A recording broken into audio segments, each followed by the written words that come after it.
mga chicks, midweek na nga po. May binabantayan ba tayong LPA or magre-ready na ba tayo for summer like yourself?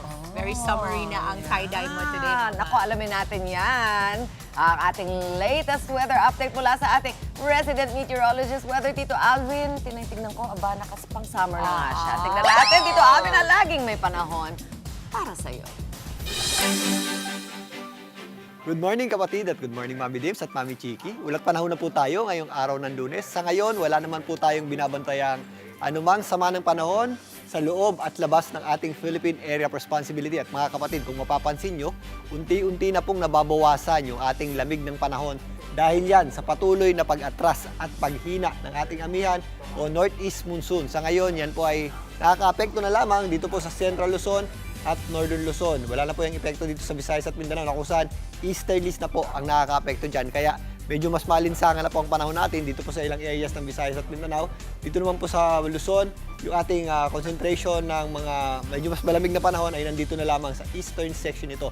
Ang ito pong ating amihan ay aatras pa po sa mga susunod na araw at kasabay po niyan, unti-unti na po nating mararamdaman ang pag-init pa ng panahon, lalong-lalo na sa darating na weekend. At pagpapatuloy na po ang ating malinsangan at mainit na panahon sa susunod na linggo hanggang pumasok na ang panahon ng tag-init. Kaya paghandaan po natin yan, mga kapatid. Sa ngayon, maliwalas po ang panahon natin sa malaking bahagi ng Mindanao. Magiging maganda po ang sikat ng ating araw.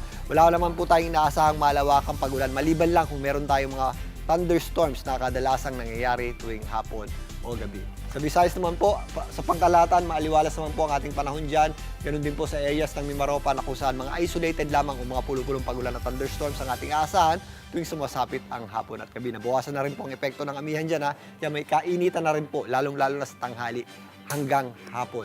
Dito naman po sa Luzon, yung ating mga posibleng mahihinang pagulan na dulot ng amihan ay medyo nandito na lamang po sa itaas na bahagi nito. Diyan po sa area ng Aurora, Isabela at Cagayan. Ang natitirang bahagi po ng Luzon, lalong-lalo na ito pong kanlurang bahagi ay magiging maganda po ang panahon. Medyo mababa po ang ating tsansa ng pagulan at may kainitan sa tanghali dahil medyo manipis po yung ating kaulapan, ramdam na ramdam po natin ang sikat ng araw. Medyo mas mababa pa naman po yung ating temperatura sa gabi at madaling araw, pero unti-unti na po yang mababawasan, or unti-unti na pong iinit ang ating panahon, lalong-lalo na pagpasok ng weekend. Kaya paghandaan po natin, mga kapatid.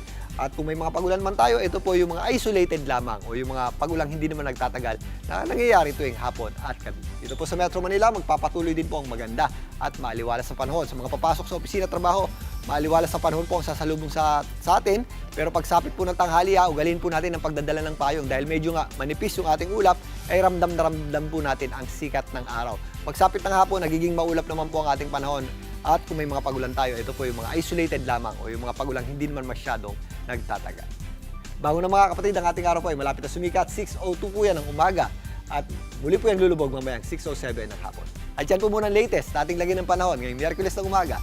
Muli ako po ang inyong weather, Tito Alvin. Lagi may panahon para sa iyo. Mga kapatid, dito Alvin Pura po na laging may panahon para sa iyo, umaraw man o umulan, dapat laging handa. Kaya para maging updated sa pinaka-latest weather updates, mag-follow at mag-subscribe na sa social media pages ng News 5.